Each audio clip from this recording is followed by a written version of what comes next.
Alam mo ba itong ilog na to? Stravial River sa may San Jose del Monte sa Paradise Tree, Bulacan. Tara, pasyal tayo.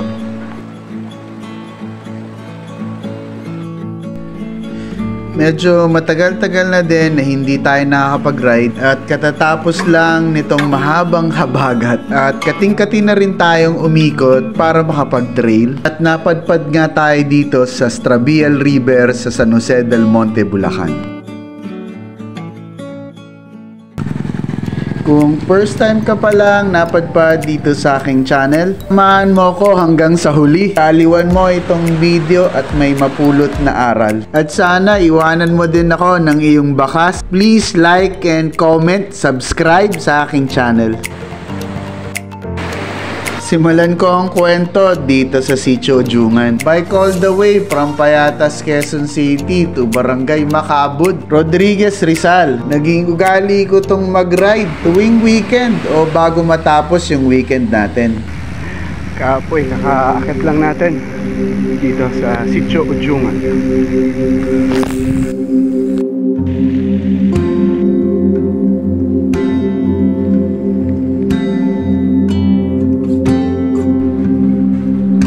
Walang kakaiba sa araw na to. Pareho ng pagkakataon di tulad ng mga nakaraan na pagdaan natin dito. Wala akong balak mag-video pero namangha ako pagdating ko sa ilog. Nakita ko yung paligid, sobrang daming tao. Maulan itong panahon na to, yung ambon na nakababasa. Pero nagulat ako, ang daming tao sa gilid ng ilog. Yung iba pilit na tumatawid kahit napakapiligro. Nakapukaw sa akin dito yung mga bata na naglalaro sa ilog. Hindi na rin ako nagtangkang tumawid dito. Nakita ko yung kalabaw na tumatawid. Yung tubig na humaagos, umaabot na halos sa dibdib nito. May naalala ako na pagkakataon dati kasama ko si Haji. Tumawid din kami sa malakas na baha dito. Nahirapan ako dahil hinubad ko yung sapatos. Matalim yung mga bato sa ilalim. Mahirap ibalanse yung agos ng tubig. Hihilain nito yung bisikleta dahil malakas yung bangga nito sa bike namin. Hindi ko akalain na bibigyan tayo ng pagkakataon na makagawa ng kwento. Nadadaanan lang natin to palagi. Hindi natin to binibigyan ng importansya. Pero ngayong araw nasilayan natin ng kanyang ganda. Itong malalim yung ilog. So balik na tayo. Grabe. Hinihingal. So ganito tayo pag may natin kayang padyakan. Yung ano, dinadaanan natin kalsada.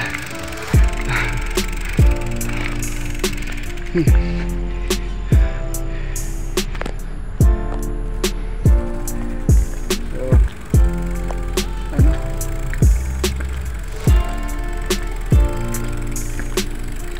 Tuwing umuupo na, karanasan nyo ba yung pag yumuyuko kayo? Parang dumidilim yung paningin nyo. Ay ko. Hindi ko mahuli-huli yung ano na yan, bagay na yan. Pag reklamo ko yung nahihilo ko sa doktor, parang puzzle sila masyado kung bakit ka nagkakaroon ng ganong klaseng feeling. So kukunan na ako ng dugo at kung ano-ano. Pagkatapos na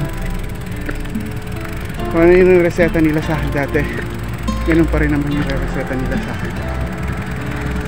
Plus yung advice na kailangan kong magbaba ng timbang.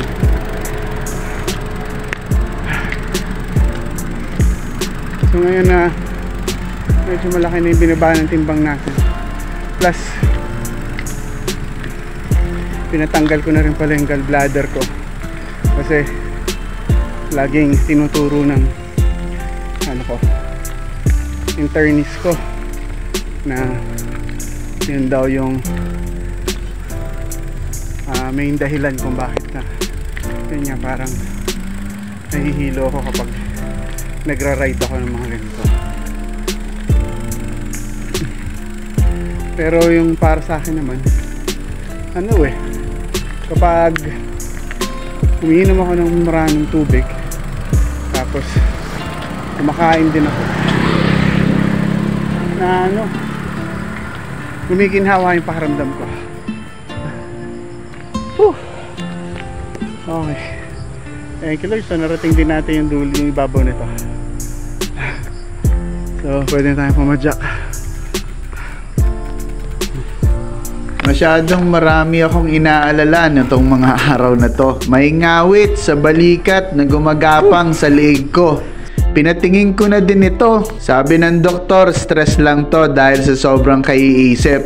Agree naman ako doon kasi bigla-bigla siya talagang nangyari. Madalas ako nag-exercise sa katawan, hindi ako makapaniwala na magkakaroon ako ng injuries. Nagwa-warm up ako at nag-i-stretching bago ito. Kaya nag-iisip ako kung paano biglaan na lang itong lumabas sa katawan ko.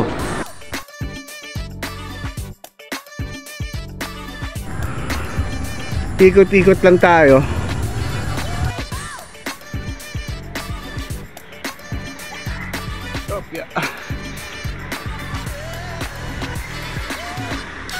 So, dito tayo banda sa may Padre Pio. So, yun yung ilog na nasa gilid papuntang Padre Pio. Sana sa Del Monte, Bulacan. So, labas nito, Egay uli. Egay Road. So, pili tayong tubig. So, tingin ko deficit na ako sa tubig eh. So yung kabila nito tinulak ko. Sarap ng vibes dito. Sa tahimik. Wala masyadong sasakyan. Hindi mainstream daanan to ng likaw-likaw Egay Road. So lang to, parang bypass road ng Padre Pio. Pag mahal na araw, so yung another access niya para hindi matraffic dun sa main niya na barangay. So ayan na, ayan yung kalsada, main road.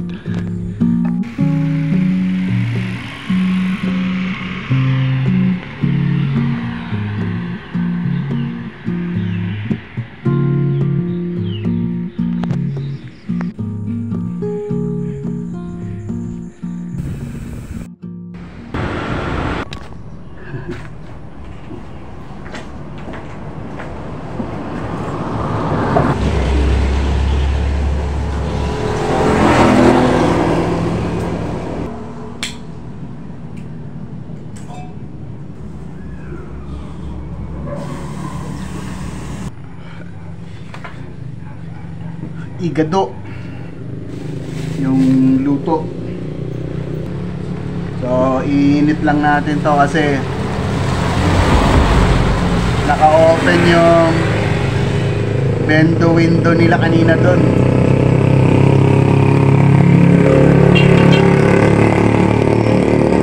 Maraming alien na lumilipad. Kaya pakuluan natin ng matagal. Mahirap na.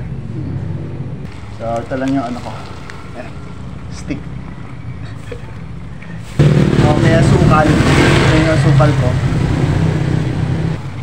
Patuyuin lang natin ng konti yung igado. Tapos yun yung kanin ko.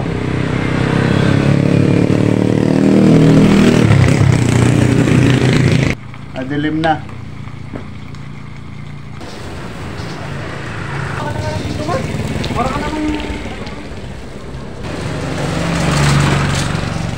Pag wala kang mapwestuhan na iba, waiting shed yung sorry, yung pinaka susunod na option mo. Kaya yung budget natin, pinabili na natin ng pagkain, wala na tayong extra. Gusto ko mag-video, gusto ko magsalita lang na magsalita.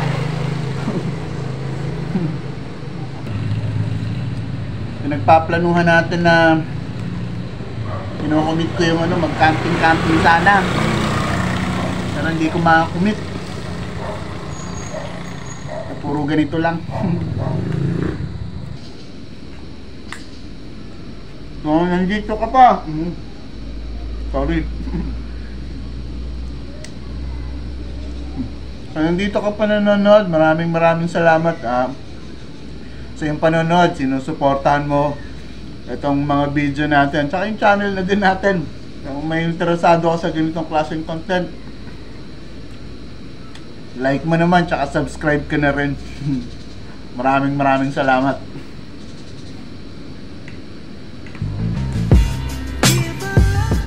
Ayan.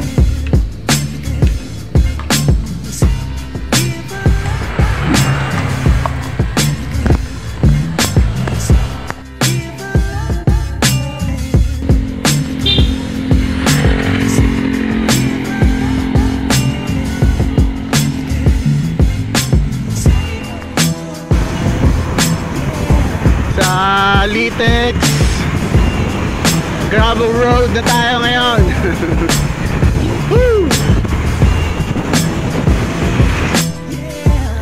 Tuwing lumilipas yung panahon, lalong-lalo na pag ganitong weekend ko, marami akong gustong gawin. Kaya itong araw na to, meron akong mga pinagsisisihan. Pero naisip-isip ko, lahat tayo binibigyan ng iba't ibang pagkakataon sa buhay. Ang tawag ata nila dito ay free will. Wala namang tama at saka wala din namang mali sa mga gagawin natin. Dapat natin tandaan na maigsi lang ang buhay natin. Saglit lang tayong dadaan dito sa mundong ibabaw. At sa tingin ko, yung pinaka-importante dito ay dapat tayong maging matatag at masaya palagi sa buhay. Piliin nating maging mabuti sa kapwa natin dahil ito naman yung libre at walang bayad.